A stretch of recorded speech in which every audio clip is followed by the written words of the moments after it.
வாங்க இன்றைய வீடியோவில் முஸ்லீம் லீக் தோற்றம் பற்றி பார்க்கலாம். முஸ்லீம் லீக் தோற்றம் கிபி 1906ஆம் ஆண்டு. 1857ஆம் ஆண்டு தோன்றிய பெரும் புரட்சியில் முஸ்லீம்கள் ஈடுபட்டனர். ஆனால் இந்திய தேசிய காங்கிரசின் நடவடிக்கைகள் முஸ்லீம்களுக்கிடையே ஒருவித பயத்தை ஏற்படுத்தியது. தங்கள் முன்னேற்றத்திற்கு தனியாக ஒரு அமைப்பு தேவை என்பதை உணர்ந்தனர். பிரித்தாளும் கொள்கை பின்பற்றிய ஆங்கில அரசு முஸ்லிம்களின் வேண்டுகோளை ஏற்றது.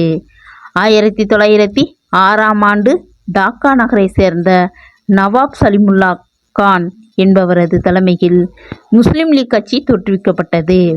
முஸ்லிம்களின் உரிமைகளை பாதுகாப்பது, அவர்களுக்கு மேலும் பல சலுகைகளை பெறுவது, காங்கிரசிலிருந்து அவர்களை தனியாக பிரிப்பது, ஆங்கிலேயருக்கு விசுவாசமாக நடந்து தனித்தொகுதி பெறுவது ஆகியவற்றை நோக்கங்களாக கொண்டிருந்தது.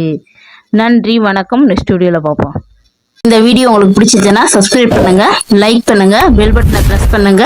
இது போன்ற வீடியோக்கள் உடனுக்குடன் உங்களுக்கு வந்து சேரும். நன்றி, வணக்கம். தேங்க்யூ.